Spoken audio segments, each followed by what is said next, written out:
Student, welcome to my channel Student Tutorial. I am Shabnam Khan.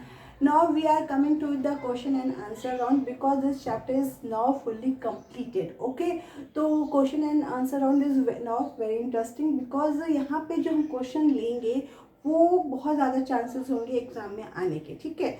और specially जो Mendel's के laws हैं या मेंडल्स ने जो क्रॉसेस करवाए हैं, this is a very important subject है उस चैप्टर का।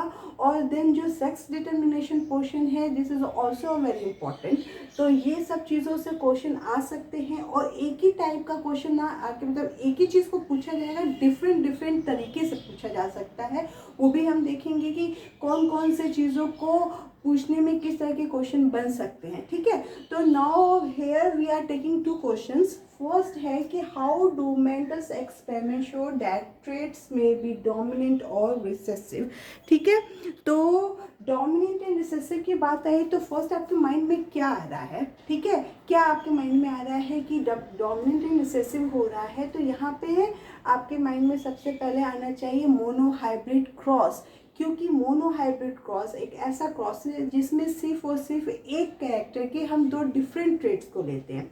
अगर यहीं पे दो डिफरेंट कैरेक्टर हों जिनके डिफरेंट ट्रेट्स हो, तब हम ये कह सकते हैं कि ये जो क्वेश्चन है वो कहीं ना कहीं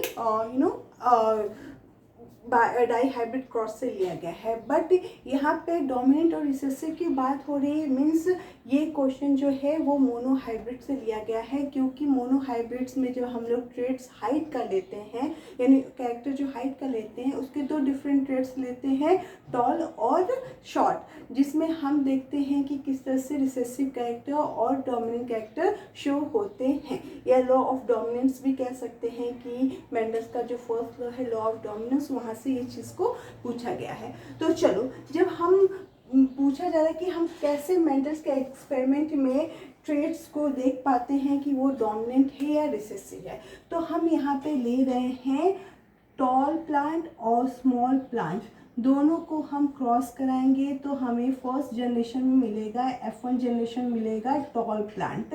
all plants are tall because यहाँ पे जो डोमिनेंट है वो रिसेसिव को पूरी तरह से सप्रेस कर दे रहा है। Only and only the tall character is visible here, okay. अब ये F1 जनरेशन में तो टॉल है, बट F2 में क्या होना चाहिए वो अब हम देखेंगे, ठीक है।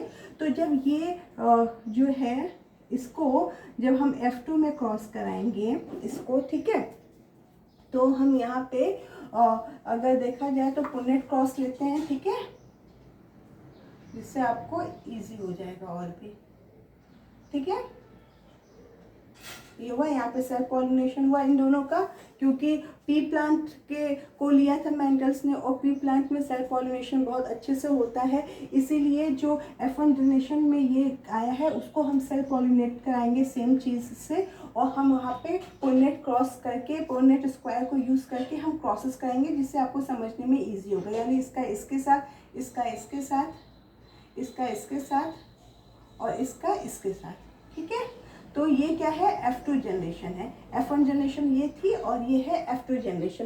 तो F1 जनरेशन में तो कुछ हमें क्लियर नहीं दिखा डोमिनेंट और रिसेसिव, बट जब हम उसी को सेल्फ पॉलिनेट कराते हैं और हम देखते हैं कि F2 जनरेशन आ गया है, और F2 जनरेशन में जो है वो विजिबल हो रहा है कि तीन जो ऐसे प्लांट है जो टॉल हैं और एक ऐसा प्लांट है जो शॉर्ट है। यानी ये तीनों के तीनों टॉल प्लांट हैं, वो क्या हो रहे हैं, डोमिनेंट कैरेक्टर्स को शो कर रहे हैं। अगर उनके साथ रिसेसिव भी है तो वो सप्रेस कर दिया हुआ है। बट यहाँ पे जो है पूरा का पूरा होमोजाइगस यानी प्योर लाइन कैरेक्टर है रिसेसिव का। तो यहाँ पे मेंडल्स ने ये शो कर दिया कि अगर हम फिनोटिपिक देखेंगे तो 3:1 का रेशियो आएगा और जीनोटिपिक देखेंगे तो 1:2:1 का रेशियो आएगा, ठीक है। तो F2 जनरेशन में जब हम मोनोहाइब्रिड क्रॉस को लेके एक कैरेक्टर के दो डिफरेंट ट्रेट्स को लेके करते हैं तो F2 जनरेशन में ये क्लियरली शो होता है कि जो ट्रेट्स हैं वो डोमिनेंट भी हैं और साथ में साथ वो रिसेसिव भी हैं, क्योंकि उसका रिजल्ट कुछ ये आता है, ठीक है। ओके, तो आई होप ये समझ में आ गया हो। Now come to the second questions. Why trait acquired during the lifetime of individual, not inherited. यानी जो acquired character है वो inherited नहीं है, वो पूरी लाइफ टाइम तो रहते हैं बट वो दूसरी जनरेशन में नहीं जाते हैं। ये हम लोग ने पढ़ा था। इसमें क्या होता है, एक्वायर्ड कैरेक्टर वो होते हैं जो हम अपनी लाइफ स्पैन में सीखते हैं, एडॉप्ट करते हैं, ठीक है। जैसे कि मान लो मुझे स्विमिंग करना है तो मैं बहुत स्विमिंग अच्छा करने लगी हूँ, बट मैं अगर मर गई तो वो स्विमिंग मेरे बच्चों में ट्रांसफ़र नहीं हो सकता। अब वो उनकी मर्जी होगी, उस चीज़ को वो सीखना चाहेंगे, हो सकता है कि वो और किसी चीज़ में एक्सपर्ट हो जाए, ठीक है। हमारी लैंग्वेज जो होती है ये सब हम बाय बर्थ नहीं लेते हैं, हम धीरे धीरे अपने चारों तरफ के इन्वायरमेंट से, अपने जो लोग हमारे आसपास है उनसे हम चीज़ों को अडॉप्ट करते हैं, लर्न करते हैं। तो वो होता है हमारा एक्वायर्ड कैरेक्टर, जो सोमेटिक्स वो है जो जनरेशन में ट्रांसफ़र नहीं होते, यानी वो जीन में किसी तरह की चेंजेस नहीं लाता है। जो भी चीज़ अगर जीन में चेंजेस लाता है, डीएनए में चेंजेस लाता है, वही इनहेरिटेबल हो सकता है। अदरवाइज कोई भी कैरेक्टर जो है वो इनहेरिटेबल नहीं हो सकता है। तो यहाँ पे जो है एक्वायर्ड कैरेक्टर जो होता है वो हमारी लाइफ स्पैन तक ही रहता है, क्योंकि वो हम सीखते हैं, अडॉप्ट करते हैं इन्वायरमेंटल से, ठीक है।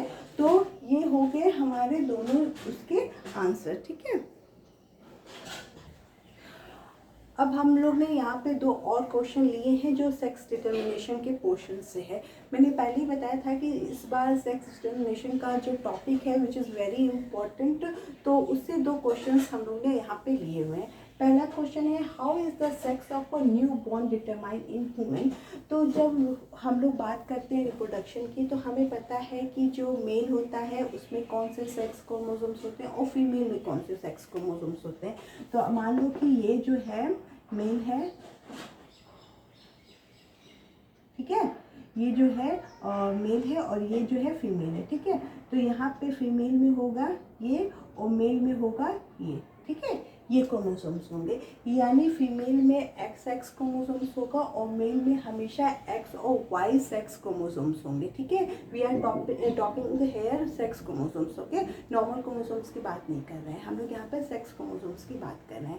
ऐसे जो ह्यूमन बॉडी में क्रोमोसोम्स होते हैं वो 46 क्रोमोसोम्स होते हैं, जिसमें 44 जो होते हैं वो ऑटोसोम होते हैं, और ये जो होते हैं जो दो क्रोमोसोम्स होते हैं वो आपके सेक्स क्रोमोसोम्स होते हैं। फीमेल में ये होगा और मेल में ये होगा, ये हम लोगों ने पढ़ा था।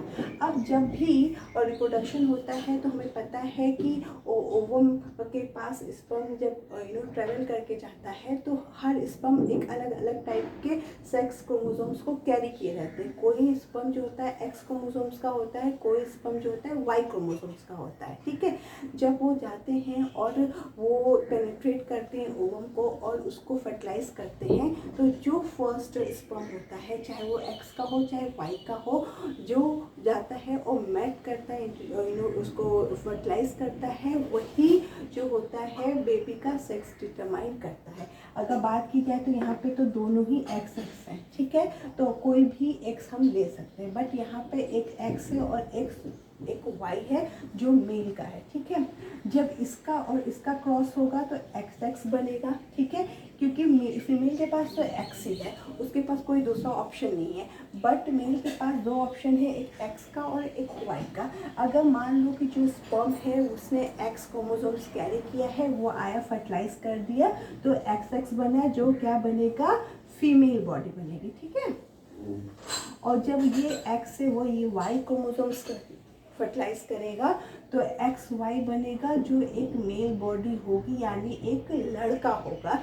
और अगर एक्स एक्स आया तो लड़की होगी, यानी फादर जो होता है वो सेक्स को डिटरमाइन करता है, because father has two types of sex chromosomes X and Y. When the X fuse with the female chromosomes the baby will be female, and when the Y chromosomes fuse with the female sex chromosomes, the baby will be boy.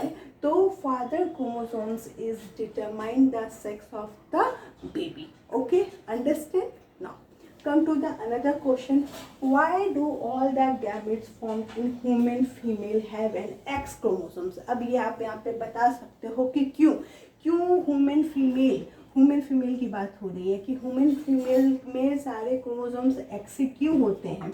Why do all the gametes formed in human female have an X chromosomes?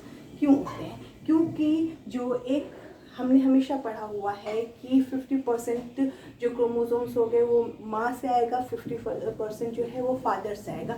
50 माँ से x आ ही गया क्योंकि उसके पास कोई option नहीं है, but 50 जो है फादर से आना है। अगर उसके पास दो डिफरेंट क्रोमोसोम्स हैं, हमें पता है एक्स और वाई है, अगर एक्स आ रहा है फादर से और इनकी मैटिंग हो रही है तो एक्स एक्स बनेगा जो फीमेल होगा, ठीक है, फीमेल होगा। अगर एक्स और वाई बना तो ये मेल होगा, ठीक है। तो इसीलिए फीमेल के पास सिर्फ एक्स एक्स क्रोमोसोम्स होते हैं क्योंकि वो 50% मदर से लेता है, 50% फादर से लेता है। और फादर का जो एक्स क्रोमोसोम्स है वो जब फीमेल के एक्स क्रोमोसोम से मैच करता है तो एक फीमेल ह्यूमन बॉडी बनती है जो हमेशा कैरी की रहती है एक्स क्रोमोसोम्स, ठीक है। तो ये दोनों क्वेश्चन लगभग सेम है, ठीक है। क्या है, ये दोनों क्वेश्चन लगभग सेम है क्योंकि ये जो है दिखाता है कि female is always have a X X sex chromosomes and male has always has a X and Y sex chromosomes. When the baby is will be female, the chromosome is XX, क्योंकि हमें पता है कि half जो है mother से आएगा, half father से आएगा, ठीक है। 50% मदर से, 50% फादर से आएगा और जो बनेगा वो ये बनेगा तो मेल होगा, ये बनेगा तो मेल होगा, ये बनेगा तो फीमेल बॉडी होगा। इसलिए जो फीमेल होगी उनका जो सेक्स और क्रोमोसोम्स होगा वो ऑलवेज एक्स ही क्रोमोसोम्स होगा। तो आई होप ये जो क्वेश्चन लगभग एक ही जैसा है और एक ही टॉपिक से लिया गया है वो आपको समझ में आ गया हो, ठीक है ना। हम नेक्स्ट वीडियो में कुछ और क्वेश्चंस को लेंगे, कुछ और इंटरेस्टिंग क्वेश्चन को लेंगे और उसको हम लोग एक्सप्लेन करेंगे। और आई होप अभी आपको ये समझ में आ गया हो क्योंकि हम लोग ये चैप्टर को ख़त्म कर लिया है तो कोई भी डाउट नहीं होना चाहिए, ठीक है। अगर कुछ भी होता है तो आप हमें मैसेज करो, बहुत इजी है, ठीक है। तो नेक्स्ट वीडियो में हम कुछ और क्वेश्चन को लेके आएंगे। Thank you for watching.